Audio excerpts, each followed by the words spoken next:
Well, Renee, I guess the best thing to do, because you had your husband come and join you on this too, is initially what you told me about was kind of your journey. But I'd like to know, more about the whole thing. So let's start at the beginning. Just tell us a little bit about who you are, where you're from, what life was like before carnivore, and then we can kind of lead up to what led you into it. Okay, perfect. Do you want us both to tell what we were like? However you want to tell the story. This is the first time I've had a couple, I think, that I can think of that has talked about their story together. So I'm not And this really is the sure first how to time proceed either. this is the first time for us too. You start. Hey, Okay. it's Dante Ferrigno. I just wanted to thank you first of all for watching this video, but I also wanted to tell you about my merch shop. I have a link in the description for a bunch of different items I've put together for you to be able to show your support for the carnivore lifestyle, and every purchase helps me to keep doing what I'm doing here on Ferrigno Freedom. So, hi. I came to carnivore out of desperation. I was diagnosed with my first autoimmune disease back in 2010. It was gastroparesis and it was idiopathic. They don't know what caused it, but basically my stomach stopped working. So the food would just sit at the top of my stomach and never work its way down. I lost a ton of weight, vomited all the time. It was the worst couple of years there for a while. Got that kind of under control, and then in 2019 was diagnosed with chronic inflammatory demyelinating polyneuropathy. um, in short, it's a subcategory of the Guillain-Barré family, and my immune system decided it was going to eat the myelin sheaths of my nerves. So it's kind of doing what MS does in the brain, but it does it in my hands and my feet. So it causes severe neuropathy, severe pain. When I first got sick, it was November 13th, 2019. I remember because I got up in the morning and I worked out. I went to work. I'm a nurse. And at that time, I was a nursing supervisor. So I was running a hospital for my shift. And I came home and I went to peel some shrimp and I couldn't peel the shrimp. My hands didn't work. Mm. And um, by the next day, I could barely walk. My whole left side of my body had no strength in it. So unfortunately, this was 2019.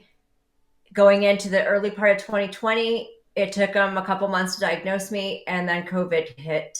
And so I finally got treatment. They started me with IVIG, which is immunoglobulin therapy, Hmm. at $100,000 a week.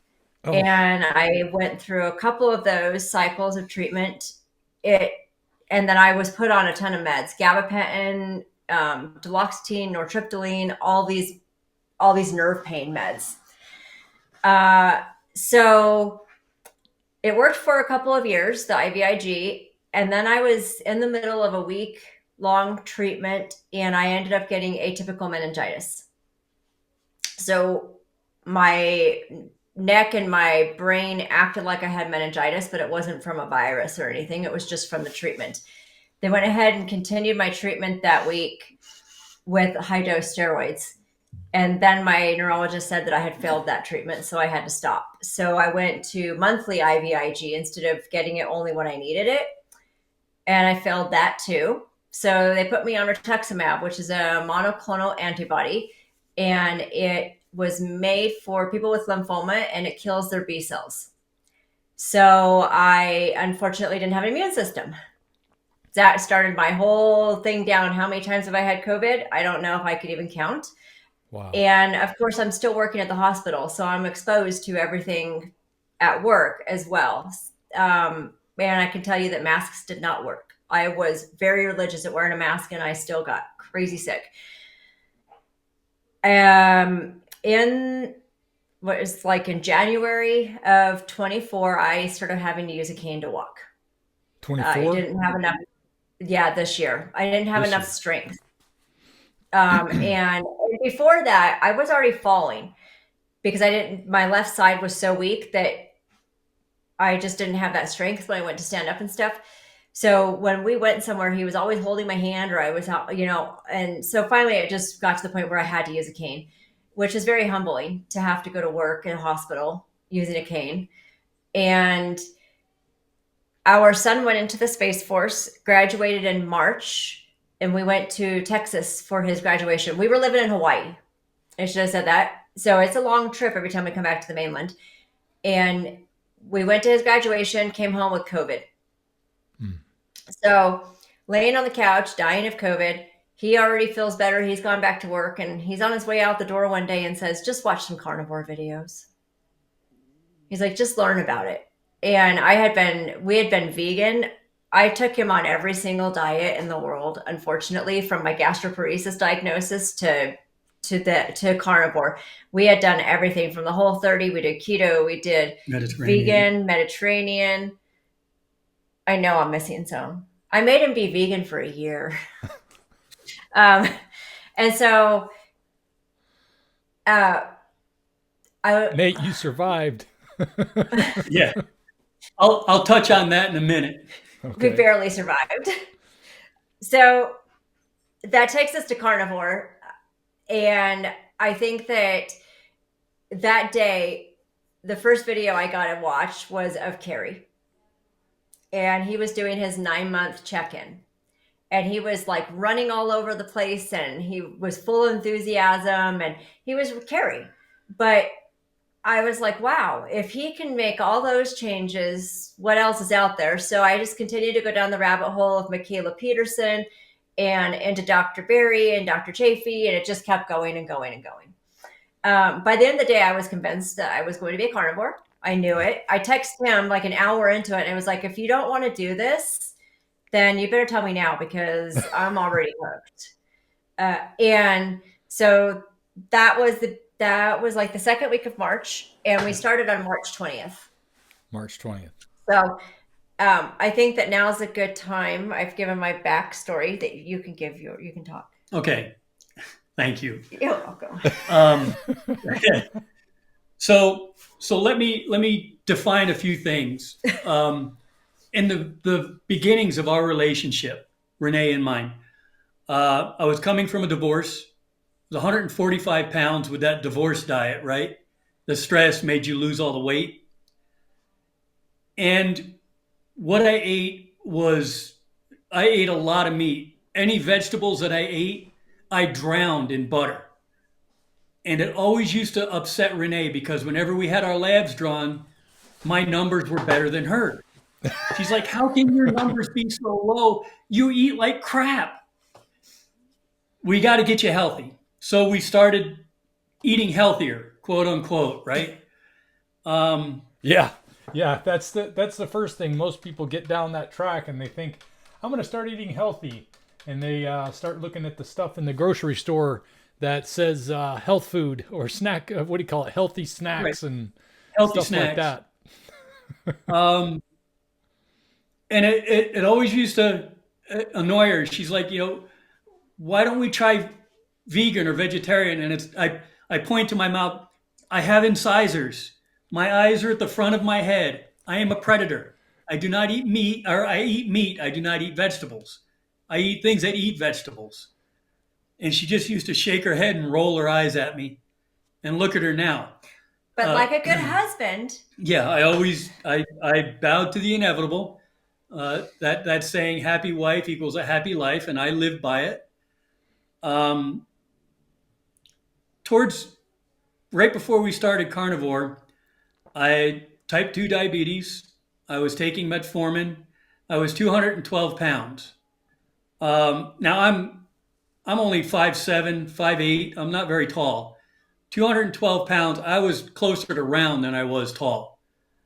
At least in my opinion, the way I felt. We started carnivore, and I didn't see anything really happening. And that was my main reason for suggesting it, because I wanted to try and drop some weight. My feet were always hurting me. My knees were hurting me. And I work in an operating room, so I'm standing all the time. And I knew it was the weight, extra weight that I was carrying. And I was thinking about trying the shot. What is it? Omeprazole or something like that. And Omeprazole's for your stomach. Right, to lose weight. There was some shot that what was it? The new one. Ozempic. Yes, that's what it was. Um, and I just wanted to try and drop some weight. And I happened to see something, I can't even remember what it was now, on the carnivore diet that a person talking about they'd lost so much weight eating meat. So, clicked in my head, I like meat. I am a predator, so I thought I'd try and sell her on it. And I did. Lo and behold, it worked. She decided to try it. It took months of nagging. It did. But now, 7.5 months in, I'm down to 163. I don't take my metformin anymore. His hemoglobin A1C is normal.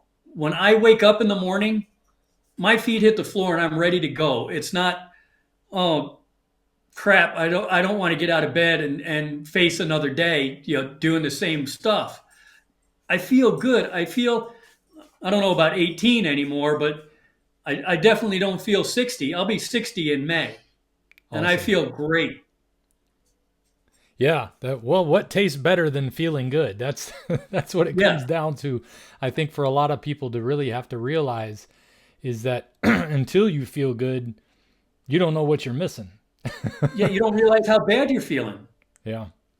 Yeah, I was surprised when I look at pictures of before and after of just like my skin color would be so off. I could tell something was wrong.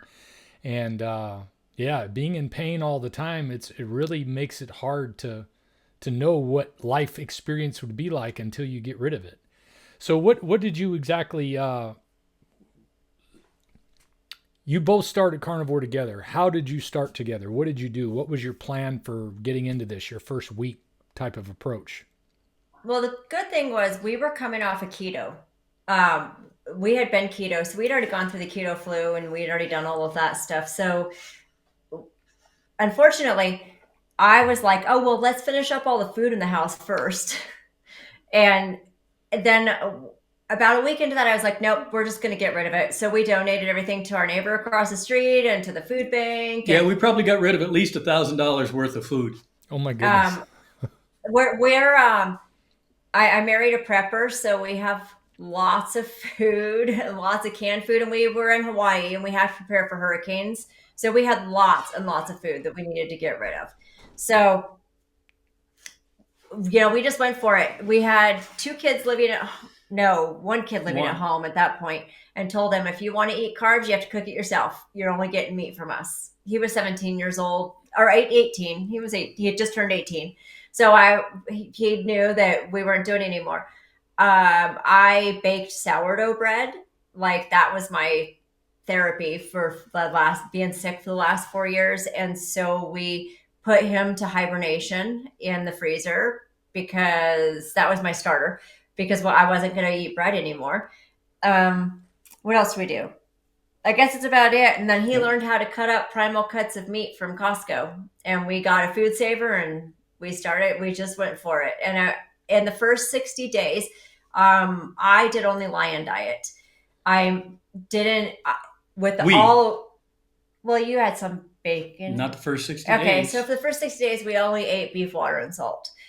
And within a couple of weeks, my pain prior to carnivore had been like an 8 to 9 out of 10 all the time. Never, ever could do anything with it. Marijuana didn't touch it. Pain meds didn't. Nothing touched it. Within a couple of weeks, my pain was under control.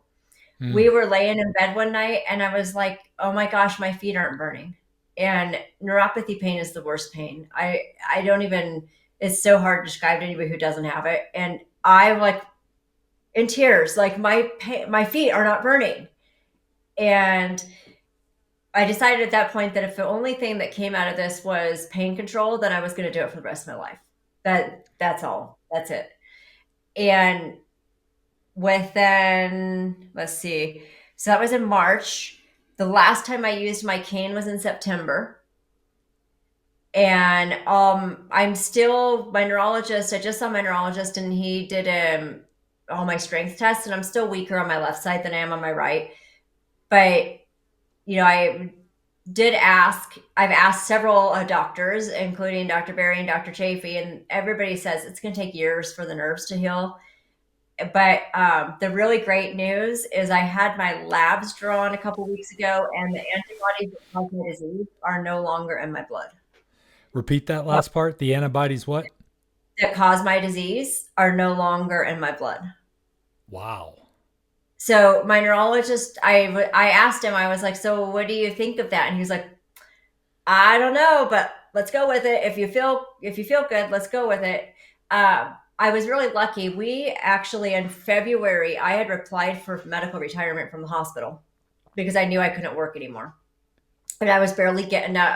I couldn't get up and go to work 5 days a week. They were letting me work remote from home, but I was the director of patient care at the hospital. I can't really functionally run a hospital not being there. Right. So I applied for retirement in February, and then we decided that, you know what, this is time for clinical trials. If I failed rituximab, that was the last drug at that time that was available for my disease. So it was time to look at leaving Hawaii. So we pulled the trigger, applied for retirement, and started looking for houses in Arizona. And so my son graduated in May. That was the last one. I dropped him off at college in August, and we moved here the first week of September. So we're now in Arizona. I'm an hour away from neurology. Like, I think the neurology clinic's bigger than the hospital we came from. Yeah. A great neurology group. And the crazy thing was I got here and I even debated setting up a neurologist. Like, do I really need one? Right. And then decided that him and I have a difference of opinion. I don't think that I'm cured, and I don't think I'm curing myself. I think I'm healing myself, but I don't know that the disease will ever go away.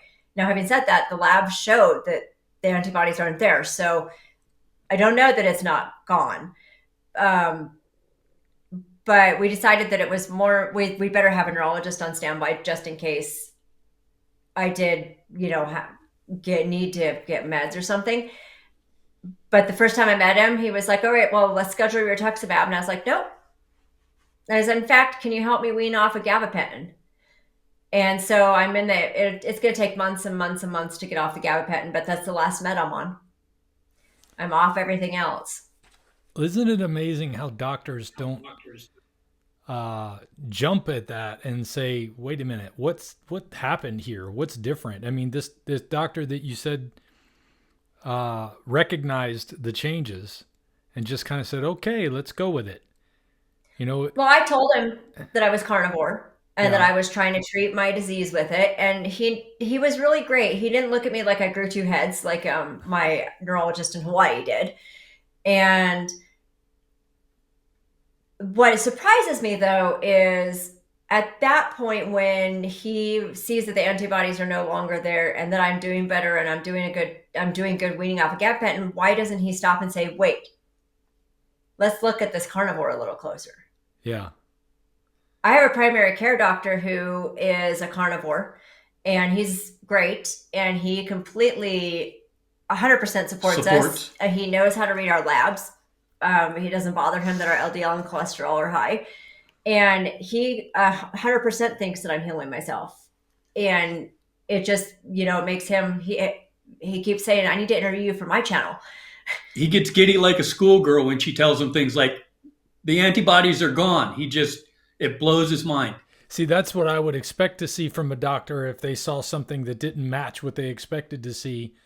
And It's like, oh, okay, well, you're cured, then just move on down the road. It seems like a very awkward response to such a drastic change to what you were experiencing.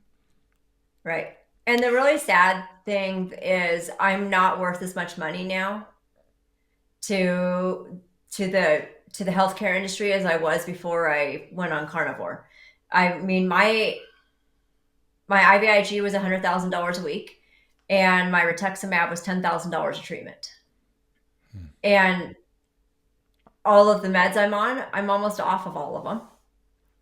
And I mean, it's just sad. They don't want to acknowledge.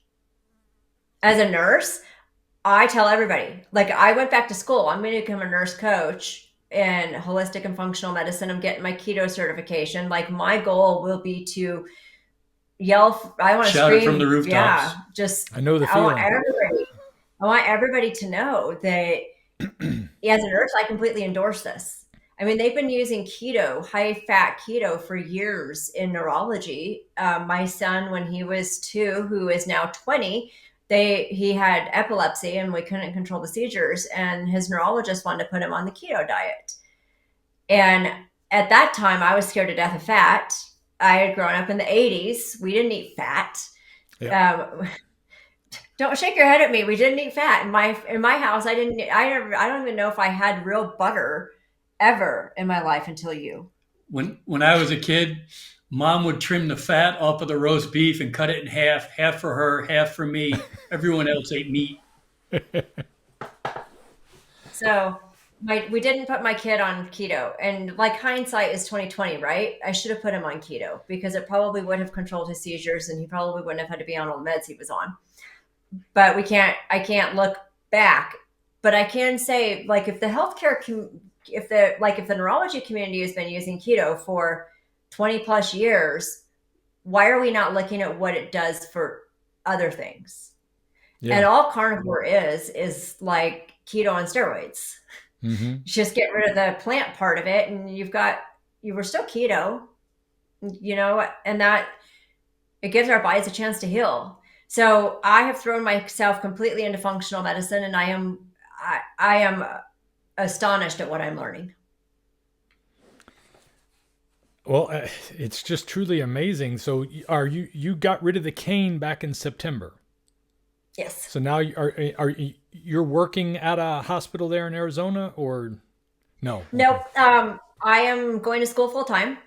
I just finished my functional medicine class for nursing, and I am halfway through my nurse coach class. And then I started this week. I started a keto certification. So by next spring, all of that should be done, and I'm going to open my own company, and I'm very lucky. My doctor is more than willing to send his patients that he wants to put on keto to me for nurse coaching. I think that the hardest part of doing keto or carnivore is the first couple of months. It really, your body is transitioning. There's so many things going on. And I had a coach from SBG, and I have to tell you that just having someone to support you and cheerlead you on is huge. And so if I can be that person to help other people make it through, I'm my mom's coach right now. Today is day number 1 for my mom on carnivore. She has scleroderma, and she's been in hospice for quite a while. Pain is not controlled no matter what they give her for pain medication. My family is an autoimmune disaster. But today is day number 1, and she is giving up a 60-year soda habit. Wow. I mean, how many sodas does she drink a day? 2 or 3 at least? At least 3. Mom, I love you. I'm not being mean. But sugar like crazy. And so today is day number 1 for them. And her and her husband are doing carnivore. And we're very excited. I told her, I said, there's no food in the world worth the pain. And if you can get your pain to go away by eating meat, like, why would you not do that? That's exactly right. What if it can heal her? I mean, what if it gives her another 10 years or, whatever she can get out of her life? Pain-free. Not just 10 years. 10 years pain-free. Right. And I think that's the key, is that none of us know how long we're going to live. I hear a lot of arguments about this longevity thing. Who lived longer, the Seventh-day Adventists and Kellogg's, or is it the carnivores? And it's like, look, I don't think you can judge based on how long everybody else is living, how long you're going to live. I mean, as a person of faith, I think your days are numbered already, even by the time you're born. So that's my personal belief. But I think between now and the time that you're going to die, how much pain you're going to be in has a lot to do with choices you're making. And unfortunately, we have been tricked, essentially. We have been told that food is not, stuff that's not food is food. And we've been told that it's okay to eat all these synthetic materials and these bioengineered different things. And then it's okay to spray all of our food with poisons and expect that that's going to come out before we eat them, and that all of that's not going to have a problem with our what is it, the thyroid does, hormones. It'll upset our hormonal balance, which, and if you've got any genetic potential to go the wrong way, like you seem to say with the autoimmune disease, it's going to be even more exacerbated by all the stuff that's in the food. And it's amazing to hear that you went from basically being in a very successful position in the medical community, and now this has changed your life so much that you're not only healing yourself, but you're taking what you were doing before and actually running with it even further than you ever could have before, because now you can actually help people reverse things and have a solution. Right. Right. Instead of throwing a pill at it. Yeah. And that was the hard part about nursing, is we got to a point where all we're doing is throwing pills at people and giving them medication, and there's no healing. There's no getting people better.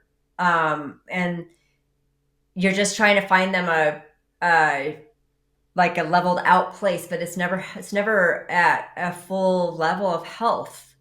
And I never had one doctor since I got sick ever say, we're going to cure you. All they said is, we're going to give you medication so that you can have a better quality of life.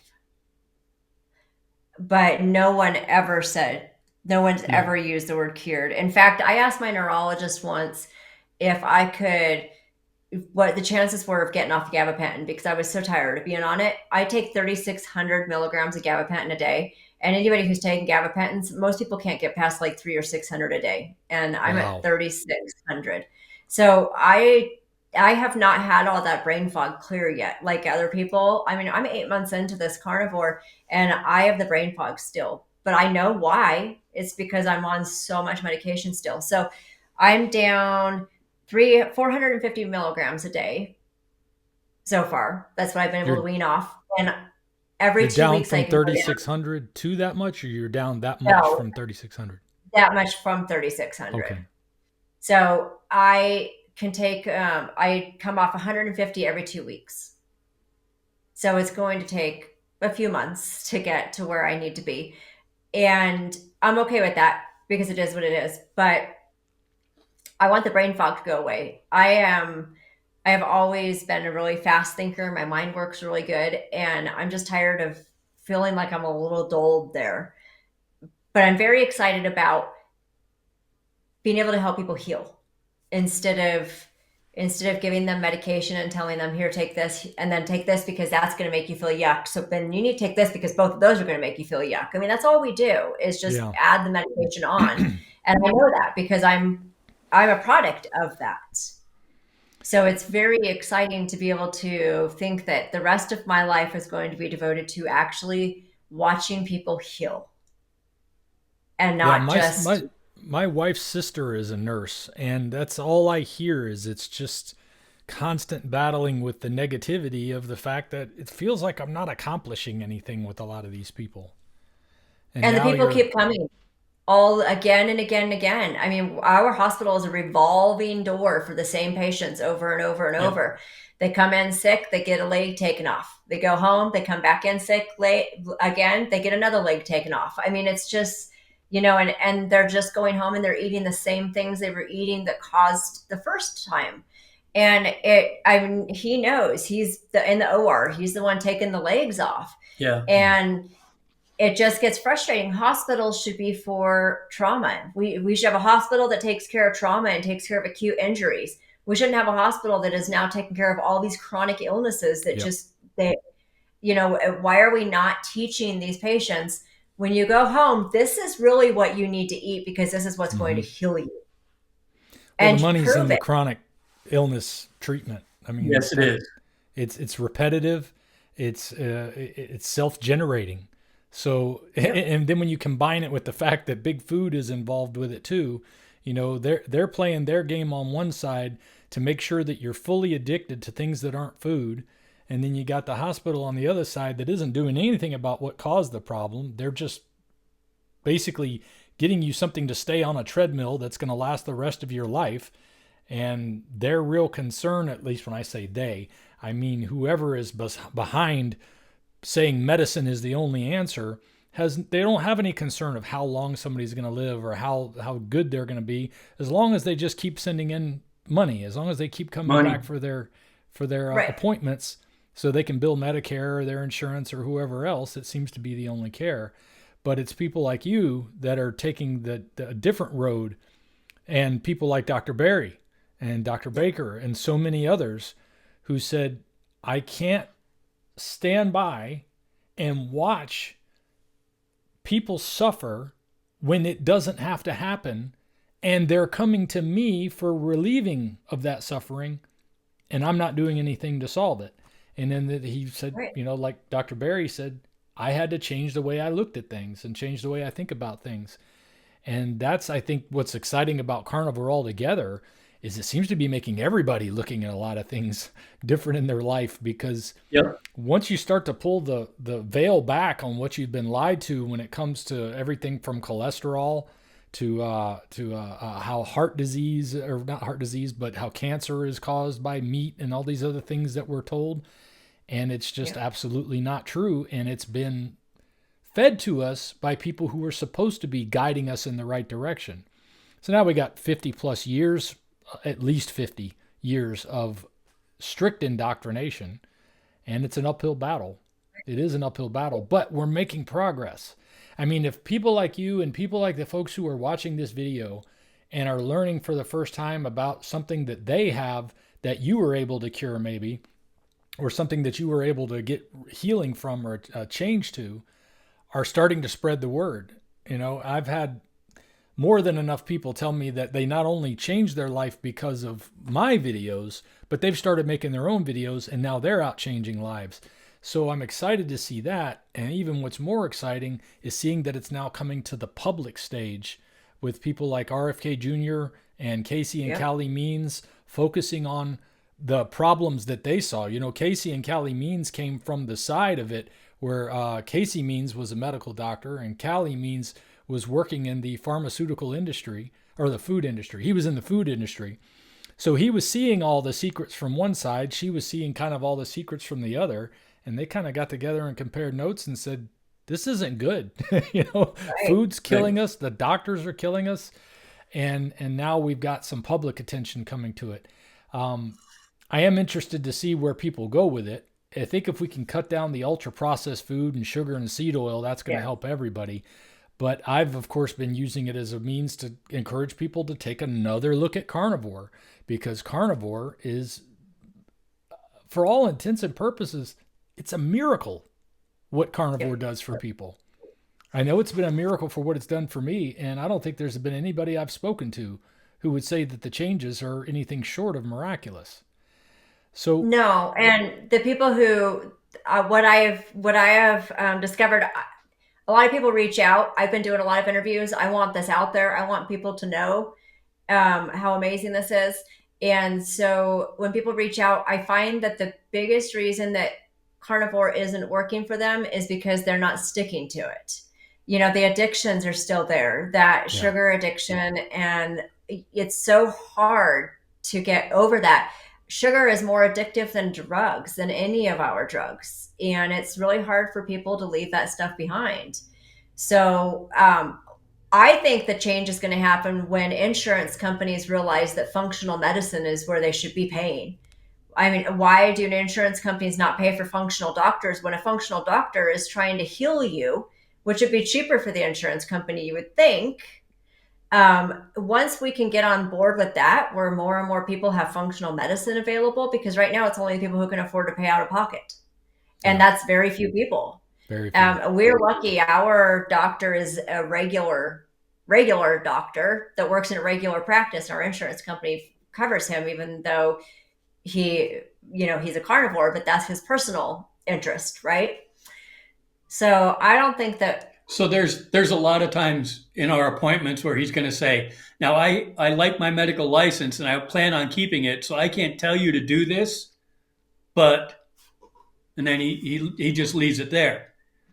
Well, thank God for somebody being willing to do that, because I have sat eye to eye with doctors who are looking at the difference, and they're not willing to accept that this had anything to do with it, that they're not willing to. And then I've had the other ones who are willing to accept it, but then their attitude is, well, okay, just kind of do whatever you're doing, seems to be working. but not taking any real interest in it. And No initiative. that's what's missing from our medical community in general. I think a lot of it is because the government got so involved in medical, in the whole medical situation, that they're making money in ways now that they never made money before. And it's all has to do with Medicaid being billed, or Medicare and Medicaid being billed constantly. I saw the elderly people taken in to the doctors all the time, and it would be like they weren't even really paying attention to what their patients were saying. They were just, "Hey, how are you doing, Mrs. So-and-so? I'm fine. So everything's been good?" "Yeah." Even though she hasn't been good, they're not really paying attention. They're just filling out the paperwork so they can send that next bill to Medicare. We got to get back to having a people who are doing things in life for something other than just paying the bills, or even more than just paying the bills, trying to make a fortune doing something if it's not true. If what you're doing is not actually providing the service that you're offering and you're making money from that, it's practically criminal in my opinion. And I think that's one of the hard things that we're facing with the way government and big food and big pharma have all worked it out to where it's like this money-making machine, and it's a cycle that's hard to break through because you've got guidelines you got to follow. You got a doctor like him who's like, "Gosh, just even mentioning this, I'm risking my license. Yeah. So I've got to make sure I preface it." But, he might say that to the wrong person, and then they want to make a big deal about it and cause a stink for him. So you can understand how big of a deal it is to have a doctor like that. I'm almost tempted to ask you, where can they find this doctor that you have? But I don't want to call him out publicly to the whole world unless he's interested in that. And we actually have to drive an hour and a half to him. We live out in the middle of nowhere, Arizona. We really do. We don't have anything close to us, but we chose, we could go closer to a different doctor, but we chose to drive to him because I was looking for somebody that would not tell me I was crazy. My neurologist in Hawaii, when I told him I was going to try the carnivore diet, his reply was, "You're a nurse and you know better than that. I do not support this at all." And it's crazy that they can look at the results and still deny it. I really get frustrated when people say, "Well, of course that diet worked for you, but my blood type might not be the same as yours, or my body is gonna not like that. That's great that it worked for you, but that my body couldn't do that diet." Yeah. And first off, it's not a diet. This is my life. I don't tell anybody I'm on the carnivore diet. I am a carnivore. This is that, food is going to be my medicine for the rest of my life. It is what is healing me, and it is what is going to give me my life back.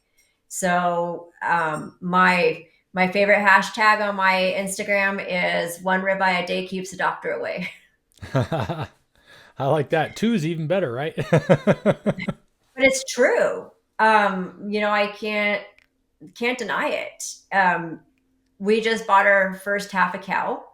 Very excited about that. It's in the freezer. We still even haven't taken it out of the box because it's been so busy. We haven't had a chance to take it out of the box to see what we got, but very excited because we were able to get all the suet and everything that we weren't able to get in Hawaii. So we have so much more to explore and so much more to do with meat. Yep. It's very exciting. How exciting to hear a former vegan telling me all the exploration she's going to do with meat now. Not because I have a problem with vegans. I do have a bit of a problem with some of the ideology when it goes crazy, but I can understand people feeling like they don't want to kill animals, especially when they're little and they're kids or girls or whatever. And it's like, I don't want to hurt an animal. I listen to Russell Brand, who's a vegan, and I like him too. But at least he's like, I can't bring myself to do that, but that's fine for somebody else. But when it comes to a lot of vegans, it's like a religion. And it's like, it can be scary if you cross them in any way. So I know, Nate, you were taking a risk pushing them in the carnivore direction, but it sounds like I grew up in a hunting family. We didn't have a whole lot of money, and we relied on the elk and the deer that my dad got every year to eat. So I grew up eating only meat. It was meat, potato, and vegetable, but it was all meat. I don't know. I can't even remember. It was some stupid documentary, Forks over Forks Over knives. Knives, that What convinced is me it? we needed to be Forks Over Knives. Oh, okay. That convinced me we needed to be vegan because of all the health benefits. And all I saw was it destroyed his health. He got sicker and sicker, and And I fat. I question, would my autoimmune disease have triggered if we hadn't been vegan? I mean, you don't know those things. Yeah. Um, I'm just grateful that I saw the light and I went back to bacon. I don't know how I lived without bacon. That first bite of bacon after you've been vegan, and just like, oh my gosh, Tell me what about was it. I thinking? That was the first words out of her mouth was, "What the hell was I thinking?" Oh, it was amazing. And That the other thing that people are always questioning is, well, don't you get sick of meat or don't you get bored? You're eating the same thing over and over. And no, and I say it all the time. Every night when he brings me my ribeye, I take the first bite and I'm just like, oh, this is so good. And I'm like, I'm so glad it never gets old because that first bite is always amazing. And now yeah. we have a Dreo air fryer, thanks to Yeah, I you. saw that. I saw that on your Instagram post. And the steak last night was amazing. Yep. We have to figure out the kinks, but it was better than any of the other steaks that we've cooked so far. Being on this, wouldn't you agree? Yes. Yeah. So plug for Dreo, but it was great. And so when people, no, we're not bored. B, no, we're never going back. People are always like, well, you're going to do this until you're better, and then you're going to start eating real food again, right? Real food. This is real But food. we are eating real food. I mean, it makes me sick to my stomach to think that I made you eat Beyond Burgers. Oh, Yep. all that fake, all that Fake fake meat. food. Well, I think the carnivore community is willing to welcome you in with open arms for having Without a come doubt. back to the right side. So don't worry. And It has my been. thing with the vegans has never been personal. It's just like No. I get why it works initially. You're getting rid of ultra processed food. You're getting rid of sugar. Maybe if you're depending on the type of vegan you are, you're getting rid of those things. Sometimes they still use all that stuff, but some of the ones who are really just serious about health will cut out the ultra processed food and the sugar and maybe even the seed oils. I'm not sure if that's even a vegan thing that they cut out seed oils, but they cut out enough stuff that it usually starts to show some benefits like losing some weight because we're eating so much other stuff in our diet that's causing us problems that of course you're going to see a reversal. But I think the thing that as vegans progress is they're missing some important things that are in meat like carnitine and other aspects that are there that are not in such quantities, like the way the protein is designed in meat and the way the fat is in animal fat as opposed to vegetable fats is totally different in the way your body breaks it down. And as you said, eyes up front, got a pair of incisors. I'm made for ripping into some flesh. And I knew Yep. that the moment I took a bite of steak. You didn't even have to tell me about the eyes and the teeth. All I had to do was taste the steak. But I love that comment about when you had your first bacon. It was like, what was I thinking? That's Right. that should almost be that. If I was doing a YouTube channel for you, or if I was you doing a YouTube channel, I'd probably make that my opening scene. What was I thinking being a vegan? Right. Oh, the bacon. We should make some bacon. Yeah. But I am so appreciative that I got hounded and hounded and hounded to look into this, because it saved my life, and it all comes around to the ripple effect. And you were Carrie's inspiration, and Carrie was my inspiration, and then I'm hoping that I will be somebody else's inspiration, and we just continue passing it forward. I love it. So without you, I don't know that I would have gone any further than one video. I mean, it was Carrie's enthusiasm and his progress that he had made. So I think that we can make a change. It's going to take a little while, but I believe that we're on the edge of a food revolution. I really I do. think so. I think that things are going to change and people are going to start realizing, and I go down that rabbit hole. I think it's all conspiracy. I think everybody's worked together. I think the Department of Agriculture has worked with Big Pharma and Big Pharma's worked with the government. I think it's all one huge money-making scheme. And if you keep the masses sick, you can control them better. Imagine what it would be like if the whole entire United States was carnivore and we were all running around with this extreme energy and no brain fog. And People claim we wouldn't have any animals. I'm like, sure we would. You create demand, we're going to create supply. Somebody's going to fill that demand. And you turn all of all those fields. We are very much we like to try to be careful and do. We buy a cow from somebody who does the regenerative farming and make sure that we're not hurting the environment any more than it needs to be. But I mean, the truth is that we were made to eat animals. Yeah. And I know there are cattle ranchers out there who are raising their animals completely naturally. They're not spraying their fields to get rid of weeds. They're not spraying the animals with anything.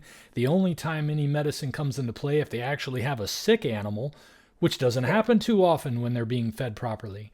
When cows aren't being forced to eat grain all the time, causing their gut vermiculi or whatever that stuff is in there to get all flattened out and not do what it's supposed to do, it actually makes the cow metabolically unhealthy a little bit. So you do get a benefit from getting that regeneratively raised beef because it's going to have a higher omega-3 to omega-6 ratio. But then, like you said, this is the key about making this sustainable, is that when you're raising the animals right and you're not poisoning the water in the ground that's beneath your land, and you're not poisoning the land that your animals eat off of, and you're not poisoning the animals themselves, you're not poisoning the food you give them, then not only will the food be better, but the land will be better. It'll last longer. It'll keep producing like it should. You'll have animals working in unity. The farmer I buy from, it's like a series of things that happen. The cows leave a paddock, and then I can't remember if it was the chickens or the pigs they would send in first. I think it was the pigs they would send in first to wander around, and then they would root around and move the poop around and things like that. And then they would send the chickens into the same paddock after they let the pigs go out. And then the chickens would scratch around and eat all the bugs. And by the time the cows got back to that paddock again, it had been 45 days minimum. And the grass is like this tall. Broken down. It's knee high or higher. And they're able to eat very fat. When I say fat, I mean grass that's high in carbohydrates, because all the carbohydrates are at the top of the grass, which is going to make the cow fatter too. One of the reasons people have a hard time with grass-fed beef is grass-fed beef doesn't mean just letting cows wander around in a field and letting them eat that. It's a process of making sure they're always eating very rich in carbohydrate grass, and good grass, moving from place to place, and they're not eating all the way down to the ground. It takes a few extra steps, but it makes the land last. It makes the land around you last. You're not ruining your neighbor's land too. And I think that's something that people are missing in all of this as well. Whenever you watch those like horror documentaries where it talks about the meat industry that we have, that's something that can actually be changed when people start taking local buying seriously, because the big meat packers aren't going to want to lose their business.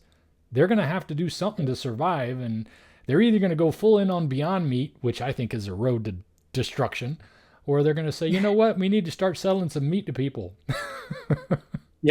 Some good clean meat if we want to stay in the game. And that's what I'm hoping for. And as the knowledge keeps spreading, thanks to people like you, thanks to people like Carrie and Dr. Barry and everybody else out there that's doing that, I'm excited to be a part of it. But I don't want to toot my own horn, because I'm just happy living in this body. If all I got from this from the beginning was changing the way I look and feel about life, then that would have been enough. Being able to change other people's lives, that's just the bonus. So I mean, look, if you're struggling with health out there, if you're struggling with something and doctors aren't giving you any answers, they're not giving you any solutions, they're giving you a lot of medicine and a lot of doctor bills, but nothing seems to be working, I think carnivore is something you should certainly be looking at. And if it isn't this video that addresses the issues that you're dealing with, I've got at least 20 other videos of people on this channel talking about their experiences on a carnivore way of eating, talking about everything from multiple sclerosis to type 1 diabetes, type 2 diabetes. There's a number of them. And it's not just about weight loss, although weight loss is a huge part of it. It's an amazing new life that you can have. Yes. The fact that you're not captured by every advertisement that comes on for the new Frosty or the new McRib that just came out temporarily, that it doesn't make you rush out to the store and waste money on something you knew you didn't need because some emotional trigger happened when you watched a commercial. It's like everybody hates commercials, right? Freedom from those commercials having power over you makes it a whole lot easier. Yeah. And that's the funny thing when you go into a store, like we beeline it straight for the meat. And you just look around at all the other stuff and I'm like, oh my God, I can't even believe we used to buy this. Like, I can't believe that we used to eat this stuff.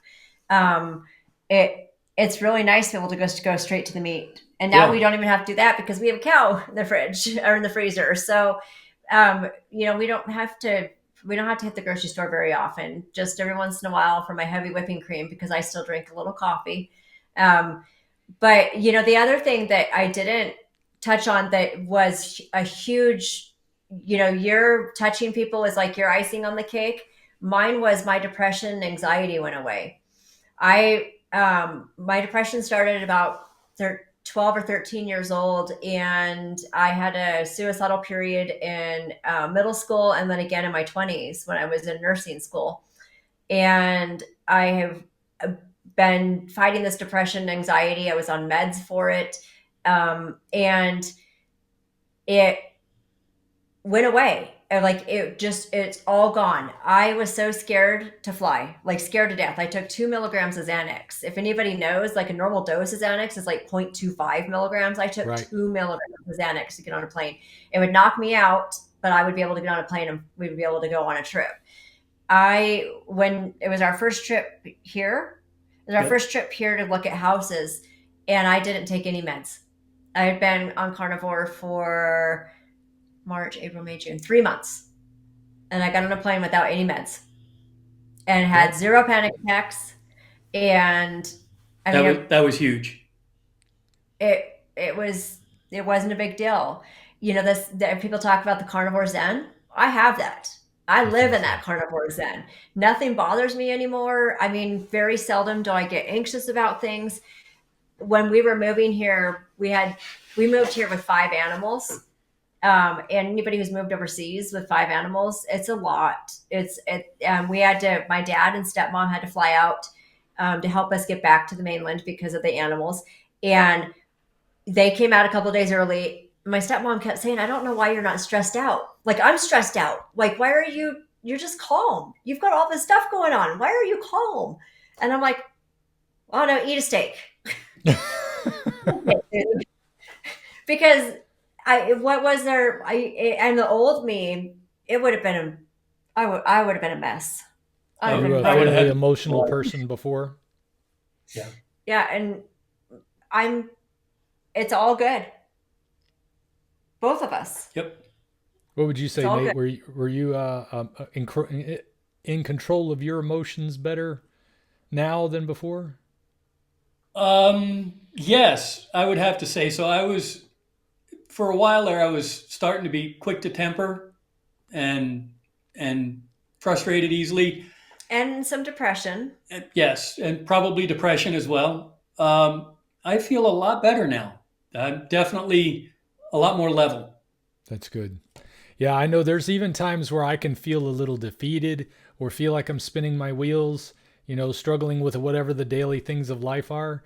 But the one thing that's not there is that crippling desire to just want to check out.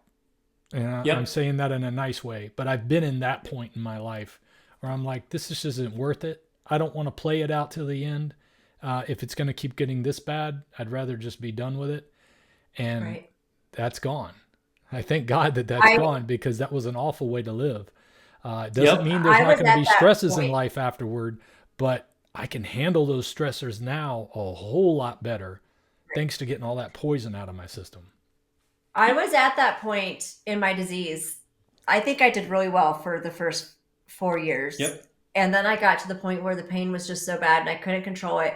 I would smoke pot, and I tell him, I don't know whether it's not even touching my pain. I think I'm just so high that I don't care that I have pain, which is not a way to live either. I mean, I have kids and I have things that I want to experience and do. And when I first got sick, we were hikers and we were paddle boarders. We were at the beach every weekend. I mean, we were active. And then we went from that to sitting on the couch 24 hours a day. And it plays a lot. So I would say that I was probably the closest to suicidal when we started Carnivore that I had been since I'd gotten sick. I would say, you know, I'm tired of this. I wish I had gotten cancer because at least I'd be dead by now. You know, I would lay in bed and cry because the pain was so bad. I'd sit on the couch and cry, and heating pads covering my body trying to make the pain go away, or standing in the shower sobbing because the hot water felt good, but it wasn't fixing it. Yeah, I would say that was probably my low, was right before we went carnivore. Yep. We lived on the Big Island of Hawaii. What's that, Nate? We lived on the Big Island of Hawaii. It had been years since we've been to the beach. We were 3 miles from the coast. 3 years since we had been to the beach. And a lot of it had to do with, I just didn't have the energy. Didn't have the gumption to get up off of the couch and do anything else. I'd had a long day at work. My feet hurt. I just wanted to relax and unwind. Yeah. And where would continuing down that path have led you? Yeah, I would still be on the couch. But it was leading to a divorce too. Yeah. We were at the point where we weren't getting along. I'm not meaning to share our dirty laundry here. No, I understand. I mean, when you're hurting on the inside and he's hurting on the inside, you can easily hurt each other on the inside. Right. Yep. And we did. And we were so mean to each other. And being able to have this journey together, I don't want to get emotional, but being able to have this journey together fixed us. Yep. It did. Sorry, you get all teary-eyed. That's encouraging to me. My wife and I have fixed our relationship, but seeing her moving toward carnivore after 3 years and 10 and a half months that I've been doing this, but seeing her taking her health so serious lately it's finally given some of what I've been experiencing now for 3 years, because I'm seeing her. She's into karate now. She's just turned 41. Nice. And she's got I don't know what color the belt is. I think it was red, white, and blue. So I don't know what their colors mean anymore. But anyway, she just went from green belt to whatever the next belt was. And she's loving it. And she never thought she would do karate or anything like that. But it came from that experience of watching me go through this and trying to get healthy and hitting 50. And she's starting to think, well, I just turned 40. It is nice when you can start to do that together, because just in the little efforts that she's done, when I say little efforts, like every day is my effort. She doesn't do the every day on the life-changing part yet, but it's gaining ground, and it's bringing us closer together. And I say that because so many people are going to have a hard time starting this diet on their own while they're married to somebody who's not doing it. They've got kids in the house who are not doing it. You may have, different situations with parental authority and how you can handle the children being able to eat. You may not have as much control as you think you should or you'd like to have, or your personality or whatever. But either way, you're dealing with people who are eating stuff that is going to cause a problem, and it can be difficult. But when you're that person who takes the reins and says, I'm going to do this so that I take care of me, because if I don't take care of me, I can't take care of these and my family. I can't take care of what's most important to me if I can't take care of me. So I'm going to take care of me, and hopefully that example will spread to the rest of the family. And that has been a slow progression for me and my family. One of my kids does it a lot better than the other. My wife has been getting much, much better about it. And even though it's slow, it's still part of the journey that we're going on together that is Right. making us both healthier, happier, and more in love with each other. So it's like, Yep. it's great when you can do it together. But even when you Yes. don't get to start off doing it together like you did, it can still bring bridges. Just warning to anybody that is doing this, married to somebody who is not doing this, don't hound them. Don't drive them crazy. You're Right. not going to change anybody's mind about something until they realize they need to change it. All you're going to do is make them think of you as a downer every time they do something they feel good about. And then you're going to wind up losing your significant other. Stick to what you're doing. If she asks questions or he asks questions, encourage them with that. But don't push and pound, because you can really get a fantastic relationship from taking on a healthy lifestyle, but you can also ruin a relationship by leaving somebody Right. behind or trying to push them down the road too far. So I'm glad you But guys had such a good story. they're gonna see your changes. Right. Yes. You live. Your wife sees who you Sees are you now. change. I mean, I've seen your story, so I know where you come from. And I mean, that alone speaks more than any words coming out of your mouth, is where you're at right now with your life. And so lead by example. We have one kid that tries mostly. He's in the military, so it's a little difficult. I have this thing about what they feed active duty people and how it's really Terrible. hard for them to get the meat, to get the food that they need. So he has a hard time. He got lucky. He got stationed at a base that doesn't have a chow hall. So each of their dorms has a kitchenette in it. So he's able to Nice. cook his own meat. So he goes to Costco Business Center once a month when he gets paid, and he buys his big primal cuts, and he goes home and cuts them up and puts them in his freezer. And he tries really hard to be a carnivore as much as he can. The other one, I discovered when we left him in Hawaii. He's at the University of Hawaii. He's doing his freshman year there. I discovered that vending machines take credit cards, because my credit card has vending machine charges all month long, every month. So I'm a little concerned about how he's eating, but he at the same time, though, when he was getting ready to leave for college, he was really on board with the eating the meat. Yep. And I will say that you said something that really stuck with me. I can't count on both my hands how many times his father called me to tell me that it was not appropriate that I was feeding my child a carnivore diet and that he was not eating any vegetables or carbs. Bless his heart. I'm not saying anything mean about my ex-husband, but he was not on board with it. And I said, did he also tell you that I buy vegetables and they're in the fridge for him? Did he tell you that I have a bag of rice that he can make his carbs? Like, I'm not keeping him from those foods. I'm just not preparing them anymore. I'll prepare the meat. I like that. And actually, by I'll prepare the meat, when we became carnivore, the best thing in the world happened. I haven't cooked since we went carnivore. He cooks. He does all the cooking, and I do all the cleaning. Which means I haven't done dishes since we started carnivore, so I'm good with that. I need to get Katie in here because I do most of the cooking and the cleaning now when it comes to the dishes. But she does a lot of other things, so I'm not going to complain. But, I had to learn to cook basically to do this. And I wouldn't say I've learned to cook anything. I've learned to air fry pretty good, and I'm getting fairly decent with this new grill. Yeah. But it was hard dealing with him and dealing with the fact that he didn't feel what we were doing was right. So but this is the same ex-husband who also called me when we were vegan and said, why aren't you feeding your kids meat?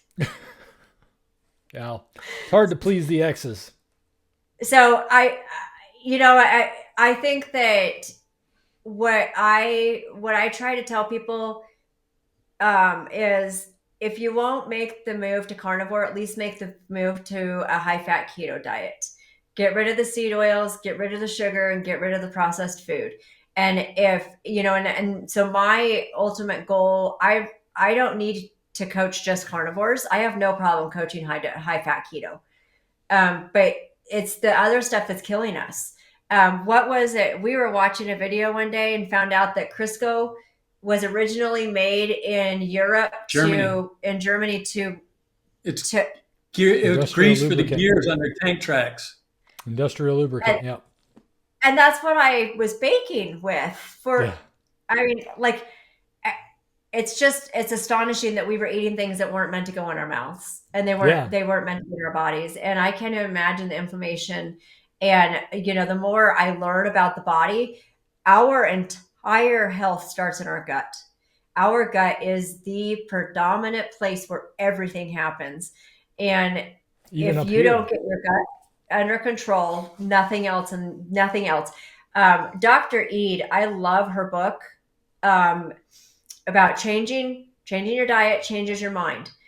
If imagine not having the depression rates that we have, or the PTSD, and just our veterans alone. I mean, that's where my heart is. I would love, like, my ultimate goal I'm putting it out in the universe is I would love to work with veterans. That's where I think that there is a huge place where we could help the veterans. And imagine getting rid of PTSD that's crippling. There are people who can't even function from their PTSD. What would happen if you put them on a high fat keto diet or a carnivore diet? Where would they be? Have you ever seen Carnivore Soldiers channel? Is that the? Yes, I think I was going to do an interview with him, but he got busy doing something else. Yes. Yeah. Carrie's trying to get us all together. He wants all the veterans to get together because they're like, we could change. I've told him I want to change the world. I want to change the way that veterans, and not just veterans, look, the active duty, they should be able to have more meat. They should be able to get the meat that they want. When my son was eating at the DFAC, which is the chow hall, when I was in the military, it wasn't called DFAC. But anyway, when he was eating there, he would call and he'd be like, Mom, they had the same dried out meat that they had yesterday, and I just can't eat it. So I had a hamburger instead, and a hamburger with a bun and everything else. Yeah. We had, the food that was supposed to be the good food was always dry and unedible. And well, the military meals are they're clearly not doing good, because I saw one statistic on the military is that I don't remember the exact number, but let's just say that non-alcoholic fatty liver disease is tremendously on the rise in a group of people who eat government issued food. Right. Right. Wow. And the only reason you would get that in the past was if you were an alcoholic, pouring too much alcohol on your liver, causing it to produce fat all the time. Well, now we're getting that, and without even the drinking. I'm sure that the military people are doing plenty of drinking, but at the same time, to have all the non-alcoholic fatty liver diseases being diagnosed in a captured audience like the active duty military ought to be a pretty good sign that they need to make some changes. Yeah, that's a huge flag. Yeah. I mean, imagine the super soldiers that we could have if they were all eating just meat. I mean, ribeyes 3 times a day.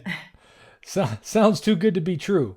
But at the same time, I'm still happy to entertain the idea. Anything we can do to push more people to direction of trying something that we've been told is the opposite of the truth, that trying meat, going with a meat living lifestyle can change your life in ways like you never thought, and it's not going to be for the worse.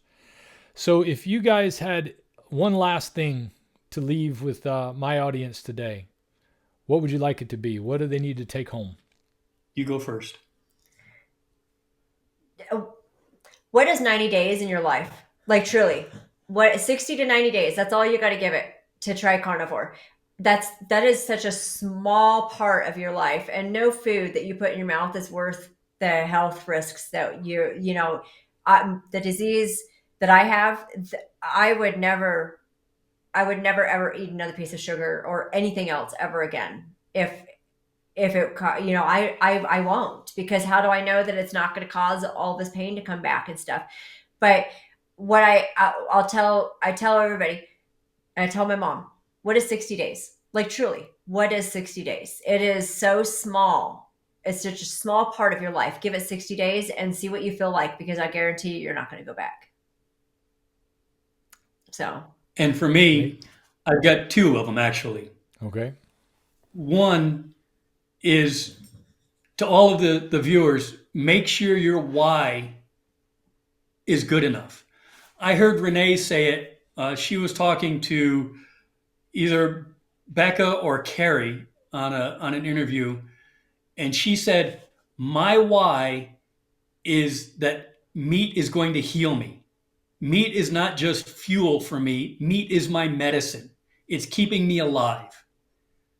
Her why is strong enough to overcome anything else, any of the cravings that she might have for sugar or for carbs. Her sourdough bread is to die for. But her why is strong enough that it's keeping her on track. And second, reach out to the carnivore community in your area. Find those doctors that are willing to work with you and be functional. And keep pushing for medicine not to be big business anymore. Medicine is to make you better, not to make money. Yeah. If your doctor won't let you ask questions, you need another doctor. That's Find another doctor, without But a if he doubt. doesn't want to talk about nutrition at all, it doesn't have to be a local carnivore community. We've gotten so much support from online communities. Yes. We've been a part of SBG. We've been a part of Dr. Barry's group. We're in Healing Humanity Life now. That's where I put most of my effort. But we belong to a bunch of different support groups. Like, those are your people, and surround yourself with people who are like-minded. I'm going to be honest, other than my doctor, I have not met a real carnivore in real life yet. That's coming. My husband, we have a meetup, and there's going to be a meetup in Phoenix in January. And we're going to meet Carrie and Adam and Bella. And I'm very, very, very excited. Awesome. But I've never met a real carnivore yet in real life. So that doesn't mean that we don't have a ton of support. I have a ton of people that I can reach out to at any time. So I agree. Find your support system. Yep. And use it. Do you have anything as far as websites or anything you'd want to share, or anybody could get in touch with you, or your own YouTube channel, something like that? Okay, so I have my Instagram at Eating Meat to Walk, and my YouTube channel, which is brand new and has like 5 shorts and 1 real video so far, is also Eating Meat to Walk. And Eating Meat to Walk. Yep. I don't know what I'm going to do with it yet. I just know that if I don't take this opportunity, if my YouTube channel only inspires one person to do this, then it's worth it. There you go. Because who knows who had, I actually, through Instagram and one of my interviews, met somebody in Vietnam who doesn't speak English, but luckily YouTube and Instagram translates for you. Mm-hmm. And she actually healed herself from my disease. It took her 3 years, but she's completely 100% healed.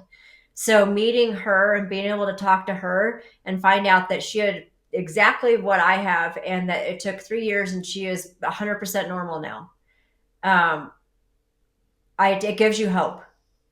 That's exactly why I wanted to have you guys on today, to have one more example. See, you found the one story that you needed. There's somebody out there right now that hasn't found the one story that shows them from this perspective how their life can change.